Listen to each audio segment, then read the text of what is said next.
pastikan tahu Sunmore, suasana yang kayak tadi itu saat sebelum corona. Nah, kalau sekarang kita lihat udah seperti ini ya. Jalanan sepi, sudah tidak ada apa-apa lagi. Tidak ada penjual, tidak ada kehebohan, tidak ada keramaian, yang ada pejalan kaki, orang naik sepeda. Jadi ini aku ambil shootnya ini pas hari Minggu. Ini benar-benar sepi, kayak nggak ada gitu, nggak ada Sunmore lagi. Aku juga nggak tahu para pedagang Sunmore gimana nasibnya dan gimana keadaannya, dan Sunmore ditiadakan ya udah berbulan-bulan ini. Dan ini suasana tempat Sunmore, ini bersih sekali, cuman ada pejalan kaki, ada pesepeda, dan seperti ini keadaannya sekarang.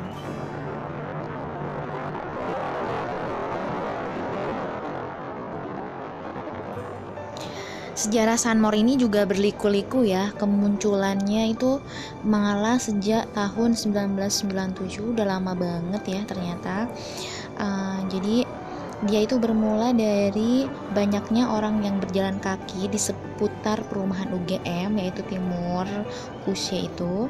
Nah, kemudian muncullah para pedagang-pedagang makanan di situ. Nah, penjual ternyata bukan hanya makanan ringan, tapi ada juga penjual-penjual yang lain gitu. Sehingga pada tanggal 29 November 98 paguyuban ini secara resmi lahir dan diberi nama Fajar Wiradigama. Wah, ternyata begitu ya. Nah, pada Maret tahun 2000, UGM mengumumkan bahwa kawasan depan Purna Budaya ke timur sampai dengan pertigaan Masjid UGM dinyatakan sebagai daerah blank area. Jadi tidak boleh ada yang berjualan. Nah, untuk itulah pedagang FWD pindah ke Boulevard. 2 bulan berselang, blank area ini pelan-pelan mulai diisi pedagang pasar kaget, aneka komoditas, mulai dari aksesoris, makanan kecil, sandal, dan semacamnya. Karena dinilai mengganggu ketertiban, pihak universitas pada tanggal 29 Juli 2005 memindahkan pedagang non-lesehan ke kawasan lembah UGM. Pedagang inilah yang menjadi cikal bakal paguyuban Noto Nagoro. Pertumbuhan Sunmore yang positif lantas menimbulkan ketertarikan bagi pedagang lain untuk turut berjualan di kawasan ini. Nah, belajar dari kasus sebelumnya, universitas kemudian mensinergikan pedagang non-lesehan di wilayah ini menjadi paguyuban Sinar Pagi pada tanggal 29 Oktober 2007. Wah, cikal bakalnya ternyata panjang banget ya. Bagaimana kemudian selanjutnya pada Mei 2009 Universitas kemudian mengeluarkan rancangan penataan PKL harian dan mingguan untuk tidak menempati kawasan ini, dan mulailah dibentuk food courts. Sedangkan PKL mingguan mulai tanggal 12 Juli 2009 dipusatkan menjadi satu area di Jalan Notogaroto dan Jalan Olahraga. Nah, itu ternyata sejarahnya panjang banget ya, dari mulai jualan kecil-kecilan sampai menjadi pasar yang menarik para wisatawan. Kalau misalnya kayak ke Jogja itu kayaknya agak kurang lengkap kalau nggak nyamperin Sunmore.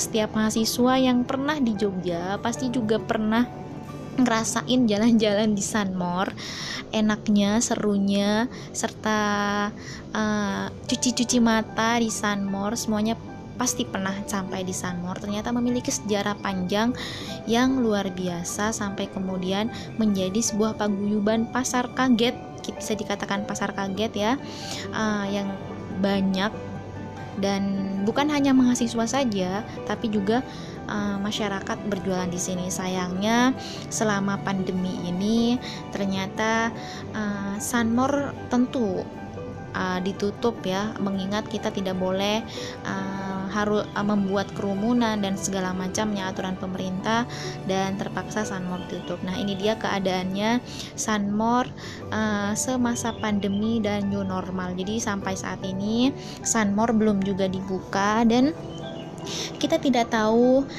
kemana pindahnya para pedagang Sunmore ini dan bagaimana mereka berjualan. Mungkin pindah ke lapak offline atau lapak online, atau mungkin entahlah ya, saya tidak bisa berspekulasi lebih banyak, tapi ini sedih banget, ternyata Sunmor belum ada. Dan juga kita semua berharap agar pandemi segera berlalu, agar semua kembali normal ya, biar pedagang-pedagang juga bisa berjualan di sini, kita bisa menikmati pagi-pagi minggu pagi dengan disuguhi berbagai macam aneka makanan, pernak-pernik dan semacamnya yang bisa dinikmati di Sunmor. Nah, ini kondisi terkini Sunmor saat ini ya, masih sepi dan juga hanya dihiasi dengan pejalan kaki dan pesepeda. Ini toko-toko ini sepanjang juga tutup, sepanjang jalan ini juga tutup. Aduh, ini benar-benar pandemi kali ini itu benar-benar luar biasa ya, menutup semua akses dan bisnis.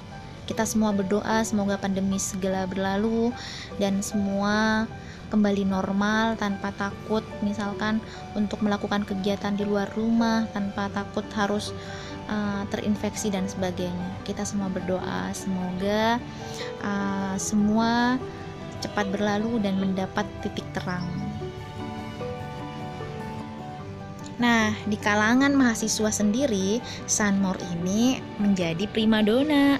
Kenapa? Karena selain bisa buat jalan-jalan, sarapan, belanja, ada juga barang-barang yang kadang-kadang tidak kita temukan di mana-mana. Nah, itu ada di Sunmor. Dan ada beberapa pedagang-pedagang besar yang awalnya merintis jualan itu lewat Sunmor. Jadi awalnya mereka buka lapak di Sunmor, terus tiba-tiba banyak pembeli, banyak peminat, akhirnya besarlah usaha mereka. Nah, itu semuanya banyak yang berawal dari Sunmor.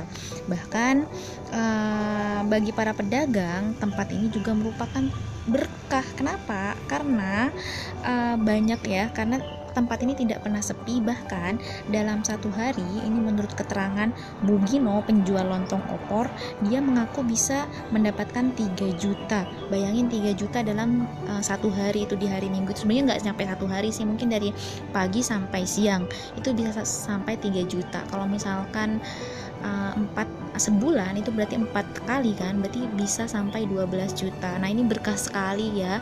Dan sayangnya saat ini ternyata Sunmor tidak ada dan terpaksa ditutup karena corona pastinya, dan kita semua berharap semoga segera berakhir.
Terima kasih sudah menonton. Sampai ketemu di video selanjutnya ya.